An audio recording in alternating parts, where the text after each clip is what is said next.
বাইরের জগৎটা আসলে আমার খুবই বাসা কেন্দ্রিক, বা আমি আমার একদমই নিজের মানুষদের মাঝে থাকতে পছন্দ করি। এখানে আমি যতগুলো চেহারা দেখছি সব নিজেদের মানুষই। ওখান থেকে যখন ইনভাইটেশন আসলে আমার মনে হলো যে যাই ঘুরে আসি। আর এরকম একটা অকেশনে যেহেতু এসেছি, ফ্যামিলিকে সাথে করে নিয়ে এসেছি, এক্সাইটমেন্ট কাজ। এটা আসলে বলে তো শেষ করা যাবে না, because আমি আজকে যেখানে আছি, যাই করছি সেটাই আমরা।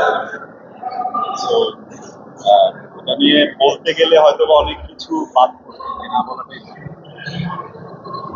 মা ছাড়া আসলে জার্নিটা কখনোই পসিবল।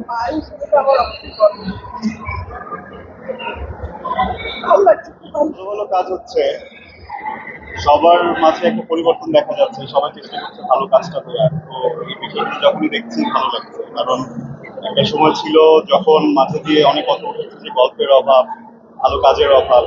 ইদানিং এই কথাগুলোকে ছাপিয়ে দেখছি সবাই ভালো ভালো গল্প নিয়ে আগাচ্ছে, সবাই চেষ্টা করছে ভালো কাজ করার।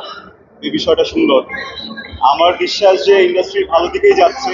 ইনশাল্লাহ সামনে আমরা আরো ভালো ভালো কাজ উপহার দিতে পারবো। And শুধু আমি বলি না, আমার যত কলিগরা আছেন, যত অভিনয় শিল্পীরা আছেন, সবাই সবার জায়গা থেকে চেষ্টা করছেন ভালো ভালো কাজ করার।